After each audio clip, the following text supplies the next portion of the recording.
சட்டம் மாறி வந்து மண்ணை முட்டும் காலில் சூழ்ந்து கைகள் தட்டும் வாழியவே தென்னவராட்சி திசைகள் எட்டும் நம்மவராற்றல் விண்ணை முட்டும் எட்டு திக்கும் முரசு கொட்டும் வாழியவே. இதோ பாருங்கள் பார்த்திபன், நாம் நம் மனதில் உறுதியாக ஒன்றை நினைத்துவிட்டால் அது நிச்சயமாக நடக்கும். நாம் இருவரும் சோழ நாட்டிலிருந்து பாண்டிய இளவரசர் இளம்வழுதியை மீட்பதற்கு புறப்பட்ட போது நிச்சயம் சேர நாட்டிலிருந்து இளவரசர் இளம்வழுதியை மீட்போம் என்ற உறுதியுடன் தானே புறப்பட்டோம். அப்போது இளவரசர் இளம்வழுதியை மீட்பதற்கு சேர நாட்டின் இளவரசியே நமக்கு உதவ வருவார் என்றெல்லாம் நாம் நினைத்தோமா? இல்லையே. ஆனால் நம்முடைய உறுதியான நம்பிக்கை அதை சாத்தியமாக்கி விடவில்லையா? அதுபோல்தான் இதுவும். நம்பிக்கை இருந்தால் போதும். எத்தனை இடர்பாடுகள் எதிரே வந்தாலும் அவை அனைத்தும் தானாக விலகி நமக்கு வழிவிடும். நினைத்து பாருங்கள் பார்த்திபன், இப்போது நாம் பரிவாதினியின் உதவியோடு இளவரசர் இளம்வழுதியையும் தாமரையையும் சேர நாட்டிலிருந்து மீட்டு இங்கு கொண்டு வந்துவிட்டோம். ஆனால் நாம் இங்கு வந்ததற்கு பிறகு பாவம் பரிவாதினி இப்போது என்ன மாதிரியான சூழ்நிலைகளை சமாளித்துக் கொண்டிருப்பாள் என்பதெல்லாம் நமக்கு தெரியாது. சற்று யோசித்து பாருங்கள். பரிவாதினி போல் இளவரசி ஸ்தானத்தில் இருக்கும் வேறு யாராவது இப்படி ஒரு உதவியை செய்வார்களா? பரிவாதினியின் தூய்மையான காதலை நீங்கள் ஏற்றுக்கொள்வதுதான் இந்த சோழ நாட்டிற்கு நீங்கள் செய்யும் ஒரு நல்ல காரியம். உங்களை திருமணம் செய்து கொள்ள வேண்டும் என்ற எண்ணம் பரிவாதினிக்கு வந்துவிட்டது. அதே எண்ணம் உங்களுக்கும் வந்துவிட்டால் நிச்சயம் இந்த திருமணம் நடக்கும். அதற்கு யாரும் தடை போட முடியாது. என்றைக்கு இருந்தாலும் பரிவாதினிதான் உங்கள் மனைவி என்பதை உறுதிபட உங்கள் நினைவில் வைத்துக் கொள்ளுங்கள். அனைத்தும் நல்லபடியாகவே நடக்கும். நான் வரட்டுமா? சரி முத்துநகை.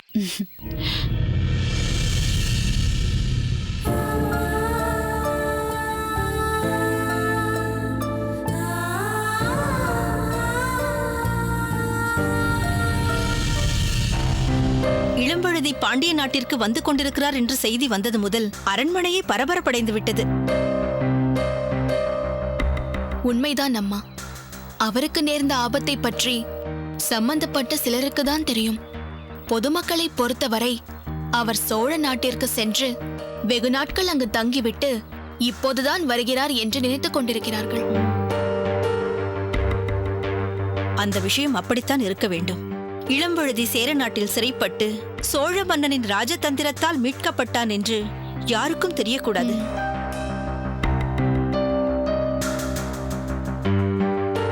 செழியா, சொல்லுங்கள் தந்தையே. இந்த கருங்குழலி ஏன் கலைவாணியுடன் சேர்ந்து நிற்காமல் நம்மிடமும் இயல்பாக பேசாமல் தனியாக நிற்கிறாள்? மணிமாறனின் தங்கையாயிற்றே, அவள் அப்படித்தான். அவளை மாற்ற முடியாது.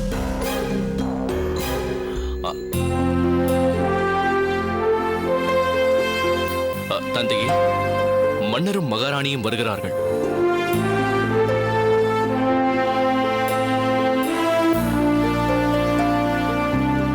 வணக்கம் மன்னா.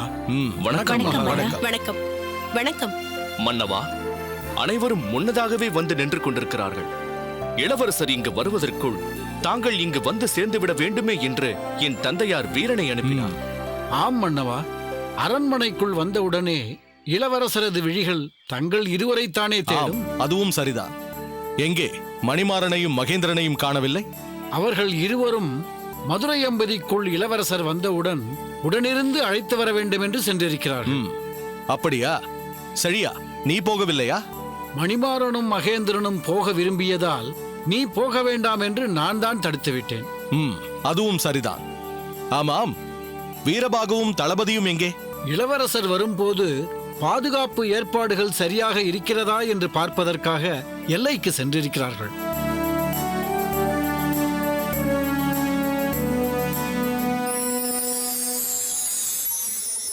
மன்னவா, இளவரசர் வந்துவிட்டார்.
இளமழுதி, மலர்கொடி, ஆசீர்வதியுங்கள். இளம்பழுதி,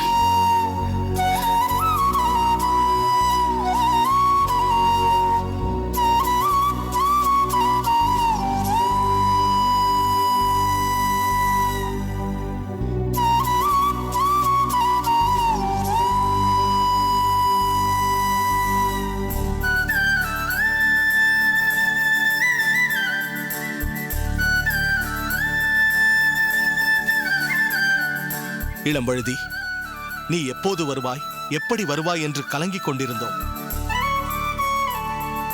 மைந்தனை மீண்டும் பார்க்க முடியாமல் போய்விடுமோ என்ற அச்சத்தால் உன் தாய் நோய்வாய்ப்பட்டு விட்டாள். அதை அறிந்தது முதல் என் மனம் உடனே வந்து அன்னையாரை காண வேண்டும் என்று துடித்தது. ஆனாலும் என்னை மீட்க அரும்பாடுபட்ட சோழ மாமன்னரை விடுத்து உடனே புறப்பட்டு வருவது என்பது முறையல்ல என்பதால் சில நாட்கள் அங்கே தங்கினேன். நீ அப்படி செய்ததுதான் சரி இளம்பழுதி. மலர்கொடி, மிகவும் கலங்கி விட்டாயா? ஒவ்வொரு நாளும் யாருக்கும் தெரியாமல் உள்ளுக்குள்ளே அழுது கொண்டிருந்தேன் அத்தை. ஆனாலும் என்னால் பெற்றோர்கள் கலங்கக்கூடாது என்று தைரியமாக இருப்பது போல் காட்டிக்கொள்வேன். மன்னவா, அங்கு பாண்டிய இளவரசருக்கு என்ன நேர்ந்தது என்பது யாருக்கும் தெரியாது. அதனால் இப்போது இங்கே நின்று அதை பற்றி உரையாடிக் கொண்டிருப்பது நல்லதல்ல. எதுவாயினும் அரண்மனைக்கு சென்று பேசிக்கொள்ளலாம். அதுவும் சரிதான்.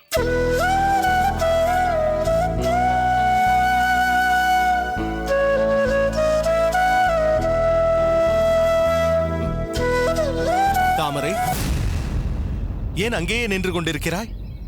நீயும் வருகிறாய் என்பதை யாரும் சொல்லவில்லையே.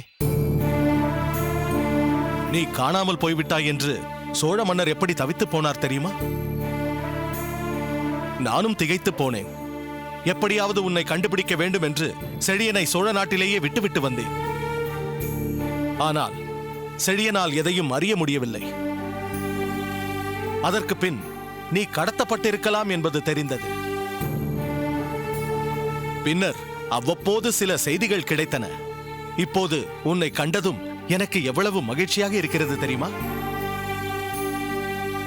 தாமரை, நீ வேளிர் இளவரசியாக பிறந்தும் உனக்கு ஏற்பட்ட வேதனைகள் வேறு யாருக்கும் வரக்கூடாது. நீ எப்படி மீண்டு வந்தாய்? அதை பற்றி நான் பிறகு விரிவாக கூறுகிறேன் அம்மா. மன்னவா, நாம் புறப்படலாமா? மன்னவா, பாண்டிய இளவரசரும் சோழ இளவரசியாரும் அரண்மனைக்கு செல்லட்டும். தாமரை எங்களோடு வந்து இருக்கட்டும். இல்லை கலைவாணி, தாமரை எங்களுடனேயே இருக்கட்டும். சோழ மன்னர் தாமரையை மிகுந்த எச்சரிக்கையோடு பாதுகாக்க வேண்டிய அவசியம் இருக்கிறது என்று சொல்லி அனுப்பியிருக்கிறார். எங்கள் அரண்மனையில் எனது மேற்பார்வையில் தாமரை இருப்பதுதான் நல்லது. ஆகட்டும் மைந்தா, வாருங்கள், போகலாம். வாருங்கள்.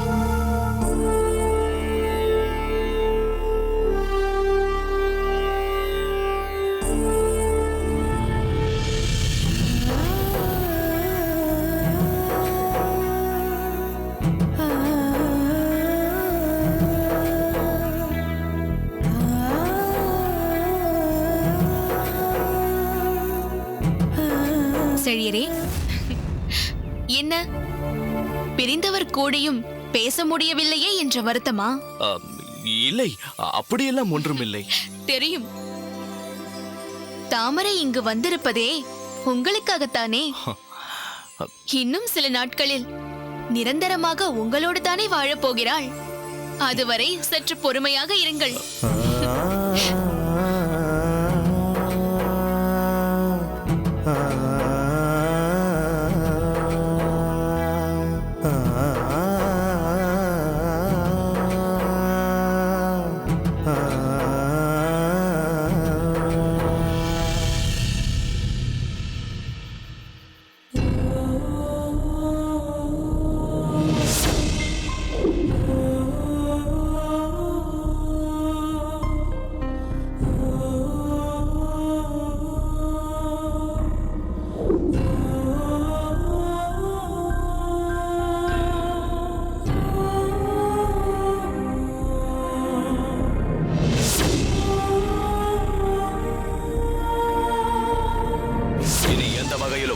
உன் அன்பான பழைய தந்தையின் பாசத்தை நீ என்னிடமிருந்து எதிர்பார்க்க முடியாது. தந்தையே, நான் உன்னை மகளாக பாவிக்க மாட்டேன்.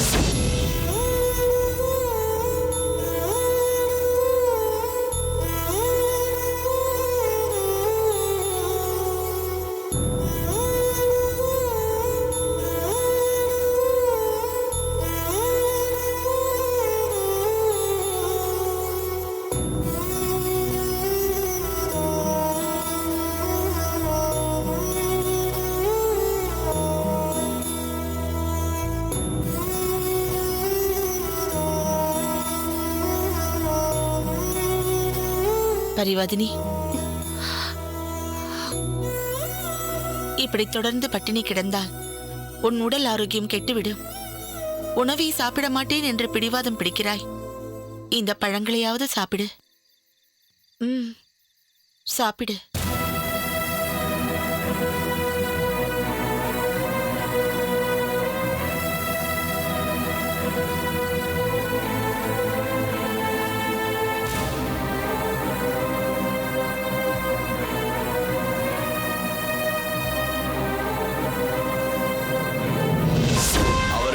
பேரும் எனக்கு செய்த துரோகத்தை விட என் மகளாக இருந்து கொண்டு நீ எனக்கு செய்த துரோகம் மன்னிக்கவே முடியாதது. அதுதான் வலியையும் வேதனையும் தரக்கூடியது. நீ சேர நாட்டிற்கு செய்திருக்கும் துரோகத்திற்கு உன்னை சிறைச்சாலையில் அடைக்க வேண்டும்.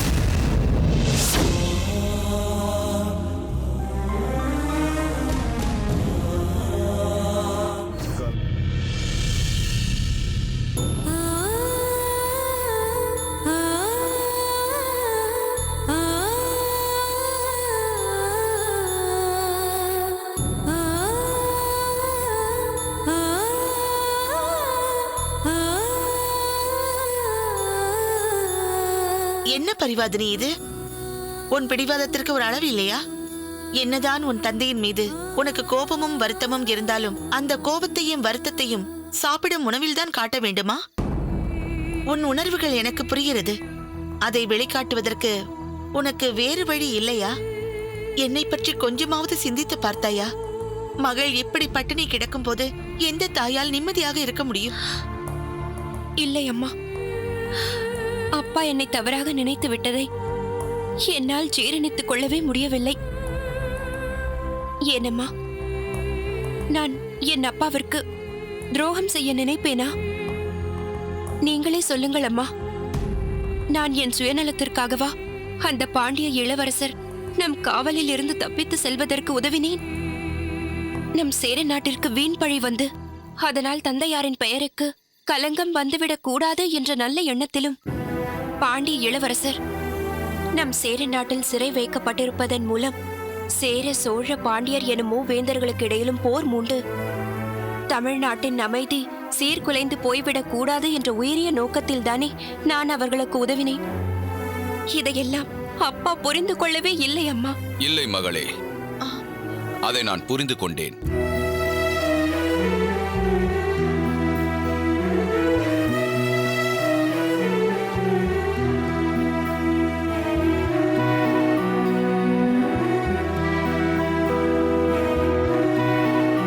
ஆமாம் பரிவாதினி, சிலர் செய்யும் நல்ல காரியங்கள் இலைமறைவு காய்மறைவாக இருப்பதால் அந்த நல்லது வெளிப்படையாக மற்றவர்கள் கண்களுக்கு புலப்படாது.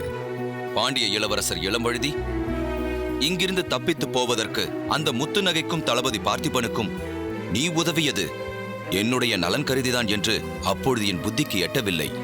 ஆனால் இங்கு வந்த மங்கம்மா தேவியார் உண்மையில் நடந்தது என்ன என்பதை எனக்கு விளக்கி சொல்லி அனைத்தையும் எனக்கு புரிய வைத்து விட்டார்.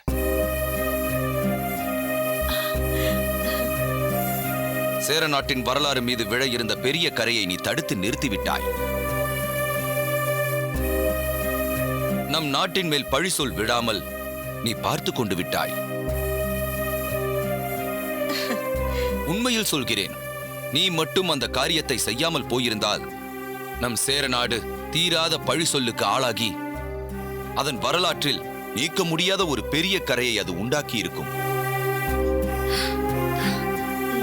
பரிவாதினி, பாண்டிய இளவரசர் இளம்பழுதி குற்றவாளி என்று நம்பிதான் அவருக்கு நான் தண்டனை கொடுத்தேன். நீயோ பாண்டிய இளவரசர் குற்றவாளியாக இருக்க முடியாது என்ற நம்பிக்கையில் அவரை இங்கிருந்து விடுவிக்க அவருக்கு நீ உதவினாய். என் நம்பிக்கை என்னை தீராத பழியில் விழவைக்க இருந்தது. ஆனால் உன் நம்பிக்கை என்னை அந்த பழியில் விழாமல் காப்பாற்றிவிட்டது. நான் உன்னை மகளாக பெற்றதற்கு பெருமைப்படுகிறேன். நீ எங்களின் தவப்பயன் இல்லை, இந்த சேர நாட்டின் தவப்பயன். தந்தையே, பிரபு, உங்கள் பாச மகள் 2 நாட்களாக சாப்பிடவில்லை. முதலில் அவளை சாப்பிட சொல்லுங்கள். அழாதே அம்மா, அழாதே. சாப்பிடு.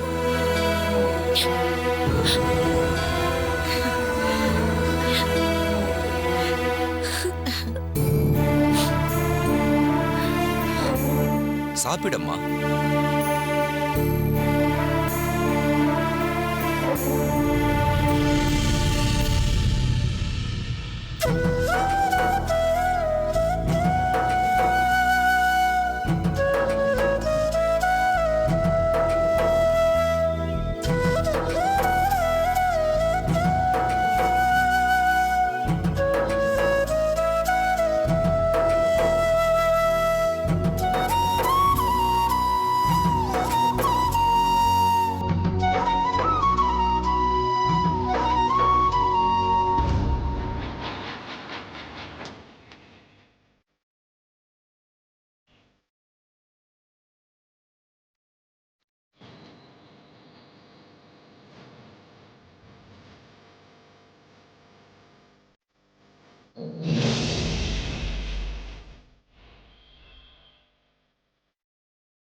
யாரது?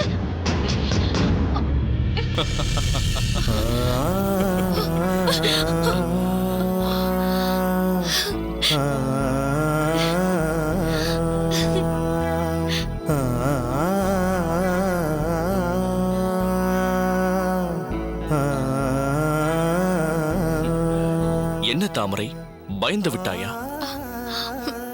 உண்மைதான். என் கண்ணை பொத்தியது யாரோ எவரோ என்று முதலில் நான் பயந்தே போய்விட்டேன். என் வருகையை எதிர்பார்த்துதானே காத்துக் கொண்டிருந்தாய்? பிறகு ஏன் உனக்கு அந்த சந்தேகம்? தொடக்கத்தில் என்னை சுற்றி எழும்பிய ஓசைகள் அப்படி ஒரு அச்ச உணர்வை எனக்குள் ஏற்படுத்திவிட்டது. ஆமாம் தாமரை, நீ பாண்டிய நாட்டிற்கு வந்து முதலில் என்னை பார்த்தபோது உனக்கு என்ன உணர்வு ஏற்பட்டது? நீண்ட நாட்களுக்கு பிறகு உங்களை இங்கு சந்தித்ததும் உங்களுடன் 2 வார்த்தைகளாவது நிம்மதியாக பேச முடியாத சூழ்நிலை அமைந்து விட்டதே என்ற எண்ணம் தான் எனக்கு வந்தது. ஆனால் எனக்கு என்ன எண்ணம் வந்தது தெரியுமா? என்ன எண்ணம் வந்தது? சோழ நாட்டில் நீ காணாமல் போன அன்று நான் உன்னிடத்தில் கூறிய அந்த சுடுசோல்தான் என் நினைவுக்கு வந்தது. அந்த சமயத்தில் நான் பாண்டிய மன்னரின் வார்த்தையை மீறி எதுவும் செய்ய இயலாத நிலையில் இருந்தேன். அதை இப்போது நினைத்தாலும் என் மனதிற்கு சங்கடமாகத்தான் இருக்கும். உங்கள் மனதிற்கு சங்கடத்தை தருகிறது என்று தெரிந்திருந்தும் எதற்காக அந்த நினைவை சுமந்து கொண்டிருக்கிறீர்கள்? தூக்கி எறிந்துவிட வேண்டியதுதானே?